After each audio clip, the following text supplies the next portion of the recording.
میں نے جو ایک دفعہ جنت کا محل دیکھا خواب میں، تو یہ اس کی میں نے صفت جو پڑی تھی وہ میں نے آنکھوں سے دیکھی کہ میں اس کے اندر چل رہا تھا، مجھے باہر بھی نظر آ رہا تھا اور اوپر بھی نظر آ رہا تھا اور دائیں بائیں بھی نظر آ رہا تھا، حالانکہ میں ایک گیلری میں چل رہا تھا، اور اس کا جو فرش تھا مجھے لگتا تھا ہر فرش کی ٹائل کے نیچے سورج نکلا ہوا ہے، اس طرح اس میں سے روشنیاں نکل رہی تھیں، روشنیاں نکل رہی تھیں۔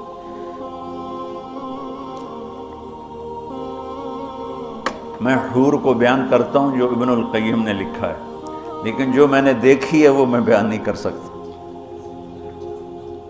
میں اس اب بھی دیکھ رہا ہوں۔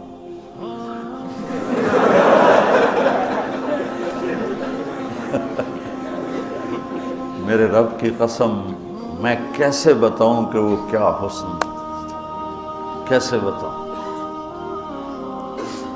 یقین مانو میں کتنا جنت کو بولتا ہوں اور میں جنت کے حوروں کو بولتا ہوں جو لکھا ہوا ہے، لیکن جو اللہ نے مجھے دکھایا وہ میرے پاس نہ لفظ ہے، اس کی مسکراہٹ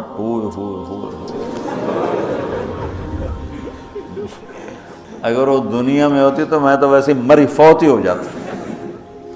اس لیے میرے نبی کا فرمان ہے کہ لولا ان اللہ قضا لأہل الجنت الا یموت لمات من حسنها وجمالها، اللہ نے جنت کی لڑکی کو ایسا حسن و جمال دیا ہے، اگر موت مرنا گئی ہوتی تو اس کو دیکھ کے آنکھیں برداشت نہ کرتی، کلیجے پھٹ جاتے، مر جاتے۔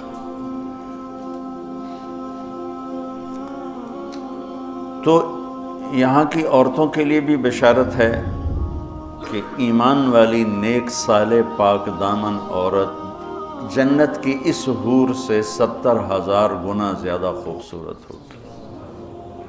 70,000 گنا کا مطلب ہوتا ہے لا محدود۔ ایک دفعہ حضرت ام سلمہ نے پوچھا یا رسول اللہ نساء الدنیا افضل ام نساء الجنہ، دنیا کی عورتیں افضل ہیں یا جنت کی عورتیں؟ آپ نے فرمایا بل نساء الدنیا، ام سلمہ دنیا کی عورت۔ تو انہوں نے کہا یا رسول اللہ وہ کیسے؟ یعنی ہم تو مٹی سے بنی ہیں اور گندگیوں میں بھری ہیں، اور وہ تو مشک عنبر زعفران کافور سے بنی ہیں، پاک پاکیزہ ہیں۔ تو آپ نے فرمایا ام سلمہ بصلاتہن وصیامہن وعبادتہن للہ عز وجل۔ ام سلمہ یہ ان دنیا کی عورت نماز پڑھتی ہے، روزہ رکھتی ہے، اللہ کی بندگی کرتی ہے، اس وجہ سے البس اللہ وجوہہن النور، اللہ ان کے چہروں پہ اپنا نور ڈالے گا، وَأَجْسَادَهُنَّ الْحَرِيرُ، اور ان کے جسم کو ریشمی لباس سے سجائے گا، وَأَمْشَاطُهُنَّ الذَّهَبُ، اور ان کی کنگھیاں سونے کی بنائے گا، وَمَجَامِرُهُنَّ الْأُلُوفُ، یہ میں نہیں دکھاتا یہ جو عود ہے الوف، میں پڑھن کہتا ہے میں بیچارہ ماٹھا عود ہے، وہ تو جنت کا عود ہوگا، مجامر۔ کوئی دینا کوئی چیز پکڑنے کے لیے، یہ ٹیشو پیپر دے دو۔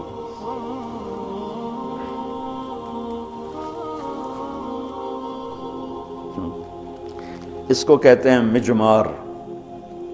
مجمار کا اردو میں لفظ دھونی دینے کی چیز ہے، اس میں مجامر جمع ہے مجمار، کہ اس طرح ان کے سامنے ہوں گے اور اس میں عود جل رہا ہوگا اور اس کی خوشبو پھیل رہی ہوگی۔ یہ دنیا کی عود ہے، ساری مسجد میں خوشبو آتی کہ نہیں آتی؟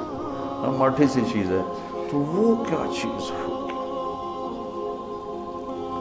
وہ خوشبو ایک بہت بڑی یعنی فریش کرنے والی ایک نعمت اللہ نے بنائی ہے کہ دماغ کی غذا ہے خوشبو، آنکھوں کی غذا ہے سبزہ اور دماغ کی غذا ہے خوشبو۔ اللہ تعالیٰ نے اس کو خوشبوؤں سے بھر دیا ہے۔ عرفہا لہم کا ایک ترجمہ ہے کہ جنت کو اللہ تعالیٰ ان کے لیے خوشبودار بنا رہا ہے۔ عرف خوشبودار بنانا، ایک اور ترجمہ بھی ہے لیکن ابھی اس کی مناسبت سے مجھے یاد آیا کہ عرفہا لہم، کہ آ جاؤ ایک دفعہ مجھ سے دوستی لگا کے، پھر ایسی جنت دوں گا جس میں خوشبوئیں خوشبو ہوگی، اور ایسی خوشبو ہوگی کہ یہ ادھر تو لگاتے ہیں اور تھوڑی دیر بعد ختم ہو جاتی ہے، وہ تمہیں ہمیشہ مہکائے رکھے گی اور تمہیں ہمیشہ تر و تازہ رکھے گی، خوش و خرم رکھے گی۔